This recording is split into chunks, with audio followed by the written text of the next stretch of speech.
Masechet Yevamot, Daf Pe Gimel. Nous commençons au dernier mot de la 10e ligne, Amre Berav Mishme Derav. La Gemara nous rapporte, pour trancher en la marloquette que nous avons vue entre Rabbi Yossi et les Chamim, concernant le androgynos, est-ce que sa femme pourra manger de la terouma? Est-ce qu'on considère que l'androgynos est un homme ou c'est un safek? Alors la Gemara nous rapporte Amre Berav Mishme Derav. On l'a dit dans Berav, le Beth Midrash de Rav, au nom de Rav. La Gemara nous dira par la suite que Berav c'est Ravuna. Amre Berav, donc Ravuna a dit au nom de Rav, Halacha ke Rabbi Yossé, be'androgynos ou be'arkava.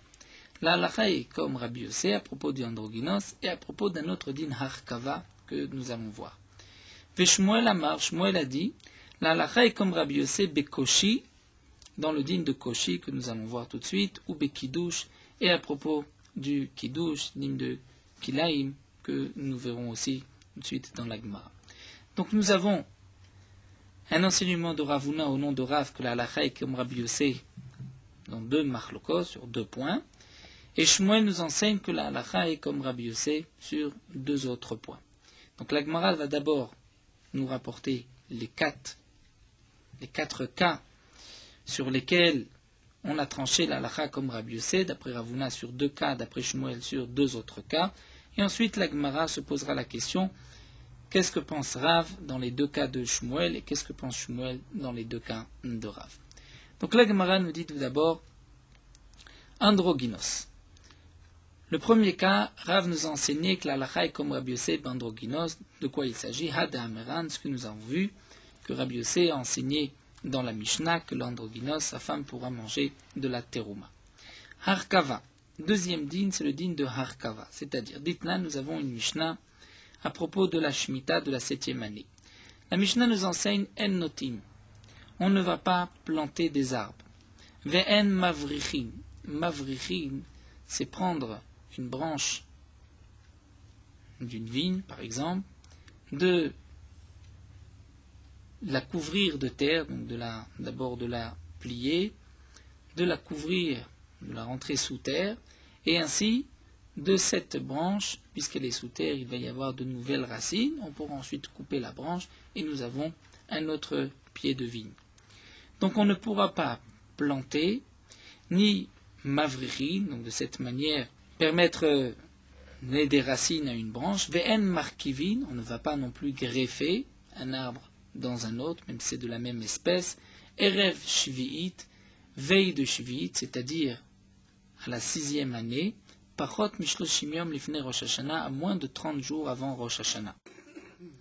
Moins de 30 jours avant Rosh Hashanah, on ne peut pas planter, donc ni de netiya, en mavrichim ve'en markivim. Ve'im nata, ici quelqu'un a transgressé, il a planté, ve'ivrir, ou il a recouvert une racine, virkiv, où il a greffé, il y a accord, il devra arracher, déraciner. Pourquoi? Puisque d'après Tanakama, comme nous allons voir tout de suite, il faut 30 jours pour que ce qui a été planté prenne des racines. Donc si on a planté ou on a greffé à moins de 30 jours de Rosh Hashanah, puisque la Shemitah commence, l'année shabbatique commence à Rosh Hashanah, si c'était 15 jours avant, la klita, les racines ont prise, ou bien lorsqu'on a planté, c'est-à-dire ça prend place seulement dans l'année de la Shemitah, et c'est comme si on a planté pendant l'année de la Shemitah, et donc on devra déraciner. Rabbi Yehuda Omer, kol arkava shena koletet bishlosha yamim shuv ena koletet. Rabbi Yehuda n'est pas d'accord avec ce temps de 30 jours, Rabbi Yehuda nous dit que c'est juste 3 jours. Puis tout ce qui ne prend pas dans les 3 jours ne va pas prendre par la suite, donc c'est sûr que c'est juste 3 jours et pas plus. Rabbi Yossé et Rabbi Shimon Omri, mais là nous avons Rabbi Yossé, ainsi que Rabbi Shimon nous dit Shte Shabbatot, 2 semaines. Ve'amar Rav Nachman, amar Rav Baravoua, donc la Gemara juste nous rajoute que Rav Nachman a dit au nom de Rav Baravoua que les divrei omer shloshim tzerich shloshim ve'shloshim. Nous l'apprenons d'un pasouk dans la Gemara de Moed Katan, qu'il y a 30 jours de Tosefet Shvit, c'est-à-dire qu'on va rajouter dans l'année de la Shemitah, on apprend d'un pasouk, que 30 jours avant, on doit déjà se conduire avec la terre comme pendant l'année de Shemitah. Donc celui qui dit qu'il ne faut pas planter dans les 30 jours de la Shemitah, donc c'est pas 30 jours de Rosh Hashanah, mais c'est 30 jours des 30 jours. Donc on ne pourra planter que 60 jours avant la Shemitah, avant Rosh Hashanah. Les Divrei Omer Shlosha, Tzair Shlosha ou Shloshim. Celui qui a dit qu'il faut 3 jours pour la Klita, pour que le plant, que l'arbre prenne dans la terre, c'est 3 jours, donc il faut 33 jours, puisqu'il y a une Tosefet, un rajout de 30 jours. Les Divrei Omer Shte Shabbatot, celui qui dit que c'est 2 semaines, Tzair Shte Shabbatot ou Shloshim, donc 2 semaines et 30 jours. Et donc sur cette marloquette, Rav a tranché que la halakha est comme Rabbi Yossé, donc c'est Shte Shabbatot et Shloshim. Donc on ne pourra planter avant l'année de la Shemitah que 45 jours, après 44 jours avant la Shemitah, donc 30 jours et 14 jours et 2 semaines, c'est-à-dire on pourra planter avant le Tou B'Av, avant le 15 Av. Après le 15 Av, on ne pourra pas planter, puisque sinon c'est comme si ça a été planté pendant la Shemitah. Shmuel Amar, Shmuel a dit que la halakha est comme Rabbi Yossé dans 2 cas. Bekoshi ve Kiddush. De quoi il s'agit? Koshi, c'est une Mishnah dans Masechet Nida.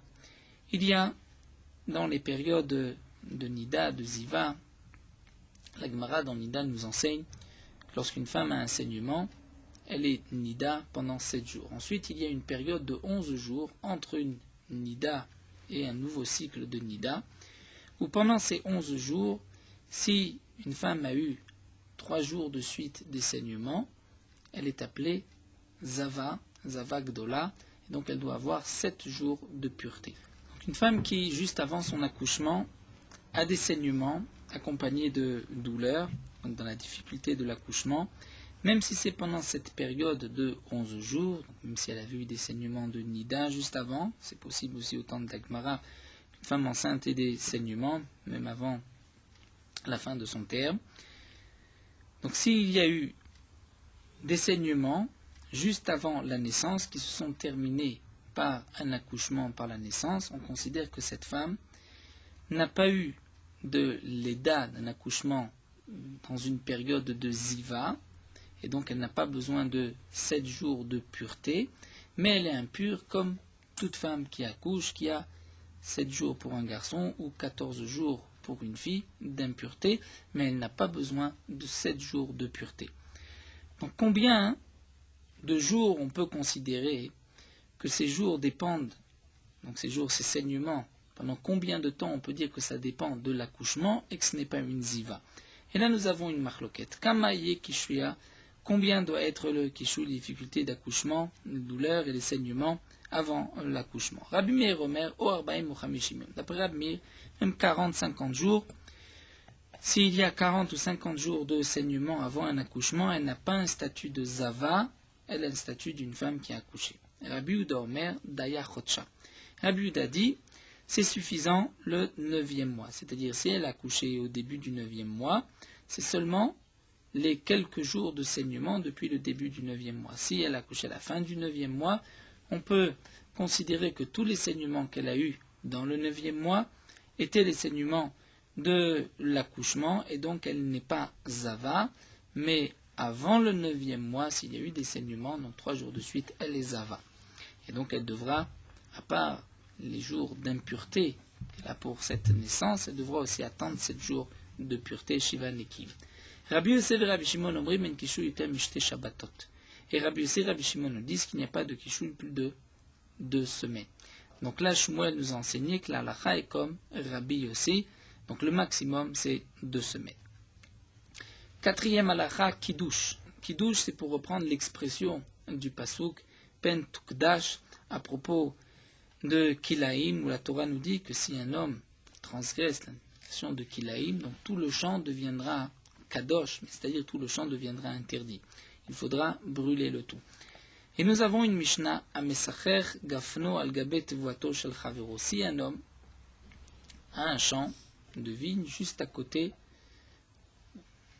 un champ de blé de son voisin, et il va Amesacher, c'est-à-dire comme Srach, il va faire pencher sa vigne au-dessus de la récolte de son prochain. Et donc, de cette manière, il y a aussi un mélange de kilaïm, étant donné que les branches se trouvent juste au-dessus de la récolte de blé, bien arésé kidesh vechaya bacharyuto. celui qui a penché la vigne, la branche de la vigne, a rendu interdit toute la récolte de son prochain et il doit lui payer le dommage. Divrei Rab Meir sont les paroles de Rab Meir. Rabbi Yosef et Rabbi Shimon Omrin, mais Rabbi Yosef et Rabbi Shimon ne sont pas d'accord et nous disent que En Adam Oser Davar Sheno Shelo. Un homme ne peut pas interdire ce qui ne lui appartient pas. On ne peut pas rendre interdit la récolte de son prochain, même si on va pencher une branche de sa vigne sur le champ de blé de son prochain. Et donc là, Shmuel nous enseigne que la halacha est comme Rabbi Yossi. Alors la Gemara continue. Donc nous avons vu que d'après Rav, la halacha est comme Rabbi Yossi sur deux marloquets, sur deux points, et d'après Shmuel sur deux autres cas. Iba Ileu, la Gemara demande, Be'androginos mali amar Shmuel. Qu'est-ce que pensera Shmuel dans le din de Androginos? Est-ce que Shmuel va trancher comme Rabbi Yossi ou pas? Alors la Gemara nous dit, Tashma d'amar Shmuel Ravanan, puisque nous avons enseigné que Shmuel a dit à Ravanan, L'étal le braïta mikeme matnitim. On ne tient pas compte de la braïta puisque nous avons la Mishnah. Puisque Shmuel a dit, je ne tiens pas compte de la braïta, je garde la Mishnah, c'est que Shmuel pense que la halacha est comme Rabbi Yossi, même donc dans ce cas-là, dans le cas de la Mishnah, et l'androgynos pourra permettre à sa femme de manger de la terouma. Dans le deuxième cas de Rav, le din de Harkava, juste avant la Shemitah, Mali amar Shmuel, qu'est-ce que pense Shmuel? Est-ce qu'on peut planter ou greffer ou recouvrir une racine avant la Shemitah? Donc d'après Rabbi Yossi, c'est 2 semaines avant les 30 jours de rajout de Shemitah. Qu'est-ce que pense Shmuel? Tashma, la Gemara nous rapporte une memra d'Amar le Shmuel Ravanan, puisque Shmuel a dit à Ravanan, Tane keman de Amar Shlosha ou Shloshim. Tu dois enseigner, tu dois garder comme celui qui dit 3 et 30, 33 jours. Donc on voit que sur ce point-là, Shmuel ne pense pas comme Rabbi Yossi. Alors la Gemara se tourne maintenant vers Rav, Koshi Malia Marav. Dans le cas des saignements juste avant un accouchement, qu'est-ce que pense Rav? Est-ce que Rav pense comme Rabbi Yossi que c'est 2 semaines ou pas? Tekou. Sur ça, la Gemara nous dit, nous n'avons pas de réponse, nous attendons Eliouan Navi. Donc Kiddush, dans le dernier cas, est-ce qu'un homme peut interdire, peut rendre Kilaïm, la récolte, le blé de son prochain? Mali Amarav, qu'est-ce que Rav pense? Est-ce que Rav pense comme Rabbi Yossi qu'on ne peut pas? Amar Rabbi Yosef nous dit Tashma, nous avons une preuve d'Amar Ravuna Amarav, En Alacha ki Rabbi Yossi. Ravuna dit au nom de Rav, la halacha n'est pas comme Rabbi Yossi. Donc on voit que Rav ne pense pas comme Rabbi Yossi sur le din de Kiddush. Amarle Abaye, mais Abaye demande à Rav Yosef, Maï Chazi de Samar Tahaha. Je te pose la question, Rav Yosef, qu'est-ce que pense Rav dans le din de Kiddush, dans le din de Kilaïm? Tu me rapportes un enseignement de Ravuna au nom de Rav, que la halacha n'est pas comme Rabbi Yossi. Mais pourquoi tu tiens compte de cet enseignement de Ravuna? Smochaha, tu devrais peut-être suivre un autre enseignement d'un autre élève de Rav. De Amar Ravada Amar Rav, halacha qui Rabbi Yossi, puisque Ravada a dit au nom de Rav au contraire, la halacha est comme Rabbi Yossi, qu'on ne peut pas interdire la récolte de son prochain. Donc pourquoi tu choisis Ravuna plutôt que Rav Ada? Alors la Gemara répond, c'est simple, Amre Berav Manu Ravuna. Ce que nous avons vu plus haut, Amre Berav Mishme de Rav, qui a été dit du Bet Amidrash de Rav au nom de Rav, que la halacha est comme Rabbi Yossi sur 2 cas, c'est qui ce Berav? C'est Ravuna. Et donc, c'est pour cela que je préfère ici Ravuna au nom de Rav, qui a dit qu'un halacha qui Rabbi Yossi, puisque la question était, qu'est-ce que pense ce Amre Berav au nom de Rav à propos du din de Kiddush? Et donc là, je te rapporte que Ravuna lui-même a dit que la halacha n'est pas comme Rabbi Yossi, donc au nom de Rav, dans le din de Kiddush. Alors nous allons retourner à notre Mishnah. Nous avons vu dans la Mishnah le din du Tumtum. Dans la Mishnah, Rabbi Yehuda nous dit Tumtum shenikra venimtza zachar lo yachlot. Un Tumtum, donc c'est un safek, nous ne savons pas si c'est un homme ou pas, il y a une peau qui recouvre. Si il a été déchiré, on a déchiré la peau, et on voit que c'est un homme, c'est un garçon. Eh bien, lo yachlot, nous dit Rabbi Yehuda, il ne pourra pas faire chalitza. Il ne pourra pas faire chalitza à la femme de son frère. Pourquoi? Mipnei sheo keseris, parce qu'un tumtum, chez Nikra, c'est sûr qu'il ne peut pas avoir d'enfant. C'est comme un eunuque. Il ne peut pas avoir d'enfant, donc il n'a pas la mitzvah de chalitza, ni de yiboum. Et donc, d'après Rabbi Yehuda, il ne fera pas de chalitza. La Gemara demande, Amar Rav Ami. Rav Ami s'étonne, Maï avid le Rabbi Yehuda le tumtum de Béré. Qu'est-ce que Rabbi Yehuda va faire avec le tumtum de Béré de cet endroit? De haute voix à Bécoursé, on l'a assis sur une chaise pour lui déchirer cette peau. Veikra, on a déchiré la peau, et ensuite Veolit Sheva Banim, et il a eu 7 enfants. Donc on voit qu'un tumtum qui on a ouvert cette peau peut avoir par la suite des enfants. Rabbi Yehuda nous a dit que c'est un eunuque, c'est un séris. Eh bien, l'Agma répond, Rabbi Yehuda Amar Lecha, Rabbi Yehuda te dit, Chazar al banav me'ain em, va chercher, fais des recherches, ces enfants, d'où viennent-ils? C'est-à-dire, c'est sûr, pense Rabbi Yehuda, que ce ne sont pas ses enfants, et donc sa femme a commis un adultère, ses enfants sont des mamzerim. Effectivement, Rabbi Yehuda maintient, ce n'est pas ses enfants. Tanya l'Agma nous rapporte une braïta. Rabbi Yosef et Rabbi Yehuda Omer, Tumtum lo yachlot, Shema yikra venimtsa seris chama. Rabbi Yosef et Rabbi Yehuda nous dit un tumtum dont son frère est décédé. Il a maintenant la femme de son frère qui attend Yiboum ou Khalitsa. Eh bien, on ne pourra pas permettre au tumtum de faire Khalitsa. Pourquoi? Shema yikra, de peur qu'on déchire cette peau du tumtum. Venimtsa seris chama. Et on va le trouver Sris Chama, c'est-à-dire il va être Sris Chama, c'est-à-dire un eunuque de naissance, comme nous l'avons vu, et il n'a pas de mitzvah de Khalitsa. Et donc s'il y a d'autres frères, la femme du défunt a une obligation de Khalitsa ou de Yiboum. Donc le tumtum, on ne lui permettra pas de faire Khalitsa, de peur que la femme du défunt se suffise, la femme de son frère se suffise de cette Khalitsa, alors qu'en vérité le tumtum est un Sris Chama, un eunuque qui n'a pas la mitzvah de Yiboum ou de Khalitsa, et donc la Khalitsa n'a pas été faite. Alors la Gemara s'étonne. Atou, kol de mekara, zachar ave. La Gemara s'étonne sur les mots de Rabbi Yosef et Rabbi Yehuda. Rabbi Yosef et Rabbi Yehuda a dit, un tumtum ne fera pas de Khalitsa, de peur qu'on va le déchirer, et il va peut-être être un Sris Chama, un eunuque. Ça veut dire que si on déchire cette peau, en tout cas c'est sûr que c'est un homme. La question qui se pose, c'est est-ce qu'il c'est un homme normal ou c'est un eunuque? Mais Rabbi Yosef et Rabbi Yehuda n'envisagent même pas le cas où c'est peut-être une femme. Et une femme ne peut pas faire Khalitsa. Donc demande l'Agma à tout kol de mekara zachar ave, tout celui qu'on va déchirer, qu'on va ouvrir cette peau, c'est sûr que c'est un homme, c'est peut-être aussi une femme. Achi kamar, l'Agmara reprend, c'est vrai. Voici ce que Rabbi Yosef et Rabbi Yehuda a voulu dire.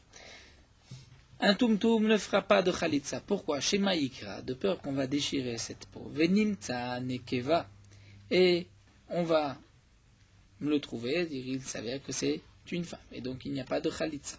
Ve'afilu nimtsa zachar, et même si, en ouvrant, on voit que c'est un homme, Shema imtsa seris chama, peut-être qu'il est un seris chama, un eunuque de naissance, et donc il n'a pas de mitzvah de Khalitsa non plus. Alors demande la Gemara à Maï Benayou, quelle est la différence entre Rabbi Yosef et Rabbi Yehuda et son père Rabbi Yehuda?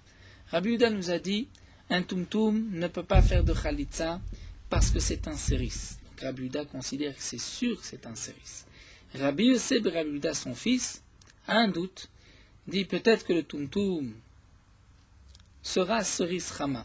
Ce n'est pas sûr que c'est un séris. Peut-être qu'aussi il sera normal, il pourra avoir des enfants. Quelle est la nafkamina dans la conséquence, la halakha, entre Rabbi Yosef et Rabbi Yehuda et son père Rabbi Yehuda? Amar Rava. Rava nous dit l'ifsol bimkom achid. Pour rendre pasoul cette femme, donc la shemeret yabam, lorsqu'il y a d'autres frères. C'est-à-dire, Réhouven est décédé, la femme de Réhouven attend de faire le yiboum ou de faire khalitsa avec les frères de son mari. Shimon est un tumtum, mais il y a d'autres frères, il y a Lévi, Yehuda. Lorsque Shimon fait khalitsa, est-ce que maintenant la femme de Réhouven est interdite aux autres frères, ou les autres frères peuvent encore faire yiboum, ou ils doivent faire khalitsa? Eh bien, d'après Rabbi Yehuda, étant donné que c'est sûr que le tumtum est séris, il n'a pas de mitzvah de yiboum ni de khalitsa. Donc la khalitsa que Shimon a faite n'a aucun sens. C'est comme si elle n'avait pas été faite. Et donc la femme de Réhouven peut encore faire yiboum avec Lévi ou Yehuda. D'après Rabbi Yosef et Rabbi Yehuda, puisqu'il y a un doute, il sera peut-être Srisrama, mais peut-être que c'est aussi un homme normal. Donc on doit tenir compte de cette Khalitsa, et lorsque une femme a reçu Khalitsa d'un des frères, elle ne pourra pas ensuite faire Giboum avec les autres. Ou encore, Lachlot Shelobim Komachin. Est-ce que, lorsqu'il n'y a pas de frère, elle devra faire Khalitsa ou pas? Réhouven est décédé, sans laisser d'enfant. Shimon, son frère, est un Tumtum. Est-ce que Shimon doit faire Khalitsa ou pas? D'après Rabbi Yehuda, puisque c'est sûr que Shimon, c'est ou un homme ou une femme. Et si c'est un homme, c'est sûr que c'est un sris, d'après Rabbi Yehuda. Donc si c'est une femme, il n'y a pas de mitzvah de Khalitsa. Si c'est un homme, c'est un sris, il n'y a pas non plus de mitzvah de Khalitsa. Donc d'après Rabbi Yehuda, on n'a pas besoin de faire Khalitsa, et cette femme peut aller se remarier immédiatement lorsqu'il n'y a pas d'autres frères. D'après Rabbi Yosef et Rabbi Yehuda, puisqu'on a un doute, c'est peut-être un homme, c'est peut-être une femme. Même si c'est un homme, c'est peut-être un sris rama, mais c'est peut-être aussi un homme normal. Donc, la femme de Rouven doit au moins faire Khalitsa, doit recevoir la Khalitsa de Shimon, parce que sinon, elle ne peut pas se marier, puisqu'elle est peut-être Shomeret Yabam. C'est là la marloquette entre Rabbi Yosef, Rabbi Yehuda et son père Rabbi Yehuda. Dans la Gemara continue. Hamar Rav Shmuel bar Yehuda, Amar Rabba, Achwa de Rabbi Yehuda bar Zivdi, Rav Shmuel le fils de Rabbi Yehuda, dit au nom de Rabbi Abba, le frère de Rabbi Yehuda bar Zivdi, Amar Rav Yehuda, Amar Rav, nom de Rabbi Yehuda, nom de Rav. Nous reprenons la marloquette de Androgynos Bishne Mekomot. Androgynos, nous dit Rav, Chayavim alav skila mishte Mekomot. Donc là, Androgynos, nous avons vu, il a les deux simanim, comme un homme, comme une femme. Donc il y a un doute, c'est peut-être un homme, c'est peut-être une femme, mais nous avons vu qu'on considère l'androgynos comme un homme, d'après Rabbi Yossé de la Mishnah. Et donc l'androgynos, puisque c'est un homme, chayavim alav skila, si un homme a une relation avec un androgynos, il est chayav skila, puisqu'il a commis l'interdiction de la Torah de Mishkav Zero. Dans le chidouche de Rav, c'est que si cette relation s'est faite, Mishne Mekomot, des deux endroits, puisque l'androgynos a mais un endroit en plus, puisqu'il est aussi femme. Donc lorsqu'il y a une relation dans ce deuxième makom, est-ce qu'il y a skila ou pas? On devrait dire logiquement qu'il n'y a pas de skila, puisqu'il y a skila parce qu'on le considère comme un homme, mais un homme n'a pas ce deuxième makom. Donc s'il y a une relation dans ce deuxième makom, il ne devrait pas y avoir de skila, puisque ce deuxième makom, c'est le côté femme de l'androgynos. Mais Rav nous dit malgré tout que chayav skila mishte mekomot. Métivé. La Gemara va objecter. C'est marqué Rabbi Eliezer amar androgynos chayavim alav skila kebezachar. Rabbi Eliezer dit que l'androgynos, on est chayav skila. Donc c'est sûr qu'on considère l'androgynos d'après Rabbi Eliezer comme un homme. Il n'y a pas de safek d'après Rabbi Eliezer. Et donc il y a un chiyuv skila, on va lapider l'homme qui a une relation avec un androgynos. Bamed varim amurim, dans quel cas ces paroles ont été dites bezachut shelo, c'est-à-dire dans le côté homme de cet androgynos. Aval ben nakvut shelo, le côté femme, donc le deuxième makom. La patour, il est patour, puisque ce deuxième makom, c'est le côté femme de l'androgynos, ce n'est pas le côté homme, et donc on ne peut pas être hayav comme un mishkav zechor. Donc c'est une question, puisqu'on voit que Rabbi Eliezer n'est pas d'accord avec Rav. C'est une question contre Rav. Alors la Gemara répond, Hu de Amar Keaitana. En vérité, Rabbi Yehuda dit au nom de Rav, d'après cet autre Tana, d'Etania, Rabbi Simai Omer androgynos chayavim alav skila mishne mekomot. Rabbi Simai nous dit que l'androgynos, il est chayav skila des shte mekomot, des deux makom, des deux endroits. Et la Gemara va nous expliquer, Maïtama de Rabbi Simai, quelle est la raison de Rabbi Simai. Amar Rava, Ravan dit, Baramdure esberali, Baramdure m'a expliqué. C'est marqué dans le pasuk. Vetzachar lotishkav mishkeve isha. Un homme a une interdiction d'avoir une relation avec un autre homme. C'est marqué mishkeve isha, c'est-à-dire comme une relation avec une femme, et c'est marqué au pluriel, mishkeve isha. De là, Rabbi Simae a appris que Ezeu zachar sheyeshbo shne mishkavot, qui est l'homme qui a deux mishkavot, comme une femme. Heve omer ze androgynos, c'est l'androgynos, qui a un makom en plus, puisqu'il a un côté femme. Et donc la Torah vient nous dire, Vetzachar lotishkav mishkeve isha, la Torah vient interdire une relation dans les deux mekomot, mishkeve isha au pluriel.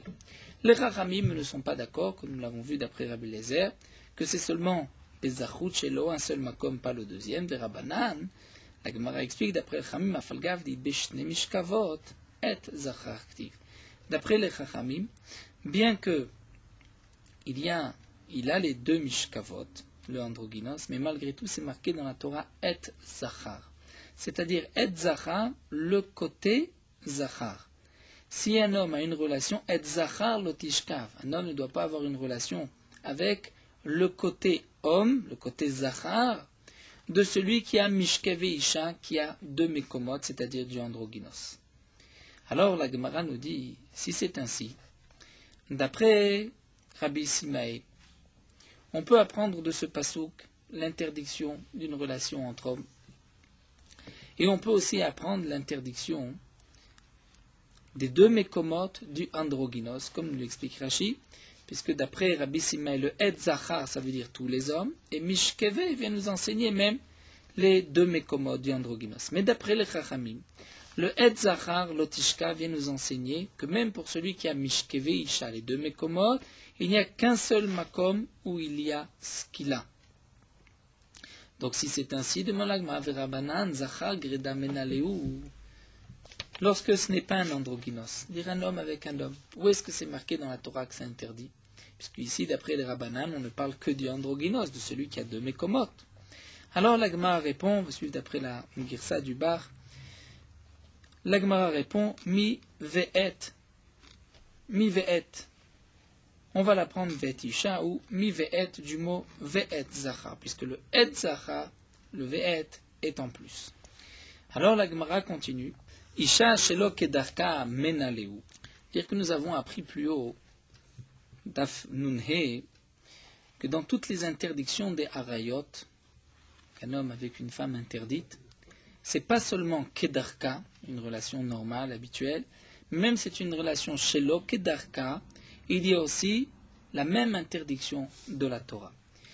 Et on l'apprend, nous avons vu plus haut d'Afnhe, qu'on l'apprend de Mishkeve Isha, puisque c'est marqué au pluriel, donc des deux Mekomot. Alors demande la Gemara, puisque maintenant nous avons vu que Mishkeve Isha est utilisé pour le androgynos, donc Isha Shelo Kedarka Menaleu. Le din qu'une femme Shelo Kedarka, c'est interdit dans toutes les harayot de la Torah, il y a le même onej, d'où est-ce qu'on l'apprend? Et là, la Gemara va répondre, et là, ça dépend des girsa, où on va lire mive isha, ou d'après certains, me isha, dire mishkeve isha, de là on l'apprend, ou d'autres encore, on la girsa mi ve'et. Peut-être et, ve'et, il y a plusieurs girsaot, donc des mots en plus, on va dire mi isha, puisque c'est marqué mishkeve isha, de là on apprend aussi le din de la femme.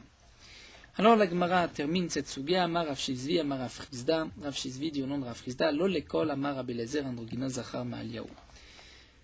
Bien que nous avons vu que d'après Rabbi Eliezer, pour le androgynos, il y a un chiyuv skila, si un homme a une relation avec un androgynos, donc on considère le androgynos comme un homme, mais ce n'est pas pour tous les dinim de la Torah que le androgynos est un zachar. Pourquoi? Parce que si tu dis que l'androgynos c'est un homme, donc pour les bêtes, on dira aussi qu'une bête androgynos, c'est un mâle. Et donc, Bemukdashim, dans des korbanot, Yikadesh, il devrait être sanctifié, c'est-à-dire on devrait pouvoir le sacrifier. Uminalan de l'Okadesh, et dit l'Agma, d'où est-ce que tu sais qu'on ne peut pas le sacrifier? Des Tanourabana, nous avons une braïta à propos des korbanot. À propos des oiseaux, la braïta nous enseigne, il y a une halakha, qu'un oiseau kasher, mort, c'est-à-dire nevela, lorsqu'on le touche, il n'y a pas d'impureté, mais lorsqu'on l'avale, lorsqu'il se trouve dans la gorge, il rend impure la personne qui avale cet oiseau mort. Si c'est un oiseau, tahor kasher. Donc nous avons dans les corbanotes des oiseaux, les pigeons, les colombes, le Kohen doit faire la melika. C'est-à-dire il doit l'égorger avec l'ongle. Il ne fait pas de shrita. Égorger avec l'ongle, ce n'est pas qu'il fait une shrita avec l'ongle, mais il va l'étrangler avec l'ongle. Si c'est un korban kasher, à ce moment-là, la melika permettra au kohanim de manger cet oiseau. Si le korban n'est pas kasher, donc l'oiseau est nevela. Si l'oiseau est nevela, lorsqu'on va le consommer, il rendra impur la personne qui le consomme. Bien sûr, il y a une interdiction de le consommer, c'est une nevela, mais si un homme le consomme, il deviendra impur. Et donc la Braïta nous enseigne, tous les oiseaux qu'on ne peut pas sacrifier, c'est-à-dire un nirba, un oiseau dont un homme a une relation avec un oiseau, vin mouktsé, ou un oiseau qu'on a réservé pour l'offrir à une avodazara, une idole, vin evad, ou un oiseau à qui on s'est prosterné, qu'on a rendu avodazara, vin etnan, etnan c'est le prix, le salaire d'une prostituée, ou mechir, ou l'échange d'un chien contre un oiseau qu'on ne peut pas sacrifier non plus, vetumtum, vandroginos, lorsque nous avons un oiseau qui est tumtum, il y a un doute, ou androginos, il a les deux simanim, eh bien, tous ces oiseaux ne peuvent pas être sacrifiés, puisqu'ils ne peuvent pas être sacrifiés lorsqu'on a fait la melika n'est pas cachère, donc c'est une nevela. Si c'est une nevela, eh bien, metamim, begadim, abetablia, si on les consomme, celui qui les a consommés deviendra impur, et ses habits deviendront impurs, abetablia dans la gorge lorsqu'on les avale. Et Rablezer, Omer, tumtum, androginos, en metamim, begadim, abetablia, Rablezer nous dit, tumtum, androginos, ne vont pas rendre impurs les habits lorsqu'on va les avaler. Pourquoi? Shahir Rablezer Omer, Kol makom shenimar zachar v'nekeva, atam motzi tumtum vandroginos minem. Rablezer dit, chaque fois que dans la Torah c'est marqué que la bête doit être zachar, mâle ou femelle, eh bien tu dois enlever le tumtum vandroginos de ces animaux. Ve'of, mais pour les oiseaux, oil velonemar bazachar ou nekeva, lorsque la Torah ordonne de prendre un oiseau, la Torah ne précise pas si c'est zachar ou nekeva, eh bien, iyata motzi tumtum androginos, tu n'as pas besoin d'exclure le tumtum et le androgynos. Donc on voit que d'après Rabbi Eliezer, le tumtum et l'androgynos n'ont pas de kedusha pour les bêtes. Et pour les oiseaux, même si c'est tumtum androgynos, c'est pas grave, puisque ce n'est pas marqué zachar ou nekeva. Mais pour les animaux, puisque c'est marqué zachar ou nekeva, on va les exclure, et donc on ne peut pas sacrifier de korban si la bête est tumtum ou androgynos. Donc on voit bien que d'après Rabbi Eliezer, l'androgynos n'est pas considéré comme un homme chez les êtres humains, parce que sinon on devrait dire chez les animaux que c'est un mâle et on pourrait le sacrifier. Donc tu vois que ce que Rabbi Eliezer a dit que l'androgynos c'est un homme, ce n'est pas pour tous les dinim de la Torah. Et la Gemara poursuit, Amar Nachman bar Yitzhak Afanan Ametanina, on a aussi enseigné Rabbi Eliezer Omer, Rabbi Eliezer a dit Akilaim vetrefa v'yotzedofen tumtum vandrogynos, que une bête kilaim, c'est-à-dire qui est née d'un mélange d'espèces, vetrefa, une bête qui est trefa, donc un des psouls de trefa, qu'on peut voir donc dès le vivant de la bête, v'yotzedofen, une bête qui est née par césarienne, donc on ne pourra pas non plus sacrifier cette bête, tumtum vandrogynos, lo kedoshim velo makdishim. Lo kedoshim, elles ne deviendront pas kadosh, ces bêtes, il n'y a pas de sainteté de korban, velo makdishim, et les bêtes ne pourront pas faire passer non plus de kedusha, c'est-à-dire, Amar Shmuel, lo kedushim bitmura, velo makdishim beoset tmura. Shmuel a expliqué, une bête ne pourra pas, donc il aime très fait, c'est fait dans le mandrogynos, ne pourra pas devenir tmura. C'est-à-dire, toute bête qu'on met à côté d'une bête d'un korban ola ou d'un korban shlamim, si on dit, nous avons une interdiction aussi de la Torah de faire tmura, c'est-à-dire de faire passer la kedusha d'une bête sur l'autre. Si on dit rezo tmura dzo, c'est une interdiction de la Torah, c'est un lave. Mais la Torah nous dit que si on a malgré tout dit Harezo Tumura, les deux bêtes sont kadosh. Et donc la première n'a pas perdu sa kedusha, elle n'est pas passée, mais la deuxième est devenue kadosh, c'est ce qu'on appelle une Tumura. Eh bien, Shmuel nous dit que dans ces dîmes, qu'il a une trefet sefen, donc ce qui nous intéresse, tumtum ou androgynos, même si on met une bête tumtum ou androgynos à côté d'une bête ola ou shlamim, on ne pourra pas les rendre tmura, étant donné que ces bêtes ne peuvent pas être sacrifiées, donc on apprend des psukim qu'il n'y a pas de tmura. Velo makdishin, que même si ces bêtes sont kadosh, eh bien on ne pourra pas mettre une bête à côté et rendre l'autre bête tmura de la première. C'est vrai que Rachid nous rapporte la Gemara dans Masechet Tmura, mais si tumtum, androgynos, toutes ces bêtes ne peuvent pas devenir kadosh, donc on ne peut pas les sanctifier, on ne peut pas les nommer korban, et même par le principe de tmura, on ne peut pas les rendre kadosh, donc comment on peut imaginer une kedusha pour dire ensuite que cette Kedusha ne rendra pas une autre bête Tumura. Rashi nous rapporte la Gemara de Tumura qu'il s'agit de Vladot, c'est-à-dire des petits dont la mère était Korban, donc les petits qui sont nés aussi la même Kedusha que la mère, mais malgré tout, cette Kedusha, si on met une autre bête à côté, on ne pourra pas rendre la deuxième bête Tumura. En tout cas, nous voyons de là, Shmamina, que d'après Rabbi Eliezer, puisque c'est marqué ici Rabbi Eliezer, que Tumtum Manoginos Lodok de Shimvilo Magdishim, donc on ne considère pas le Tumtum comme un mâle, sinon on aurait pu le sacrifier. La Gemara termine, Rabbi Eliezer Omer, Chavim alav skila kezachar, d'après Rabbi Eliezer, l'androgynos, chayav skila comme un homme, c'est-à-dire lorsqu'un homme a une relation avec un zachar. Tanya Amar Rebi, Rebi dit que shalarti l'motorah etzel Rabbi Eliezer ben Shamoua, lorsque j'étais à apprendre, étudier la Torah chez Rabbi Eliezer ben Shamoua, chaberu alai, talmidav, ses élèves se sont réunis autour de moi, ketarnegolim shel bet Boukia, comme les coqs de cet endroit de Bet Boukia, qui ne laissaient pas de coqs étrangers parmi eux. Et là aussi, les élèves de Rabbi Eliezer ben Shamoua ne m'ont pas laissé m'approcher du maître. Ils ne m'ont pas laissé apprendre plus qu'un seul enseignement dans notre Sugya, c'est que Rabbi Eliezer Omer androgynos Ravim alav skila kezacha.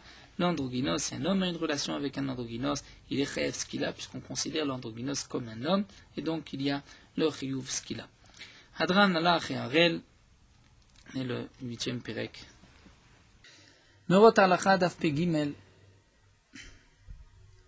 La bracha, le moment de la bracha. Le chatrila, on doit dire la bracha sur les tzitzit avant de s'envelopper du tzitzit, puisque toute bracha doit être faite avant d'accomplir la mitzvah. Donc lorsqu'on va s'envelopper du talit, il faut dire la bracha lorsque le talit est encore dans les mains. Et à ce moment-là, nous sommes avant la bracha, à ce moment-là, nous sommes avant la mitzvah, mais on ne doit pas attendre de dire la bracha après avoir mis le talit sur la tête, parce que là, on a déjà accompli, commencé la mitzvah.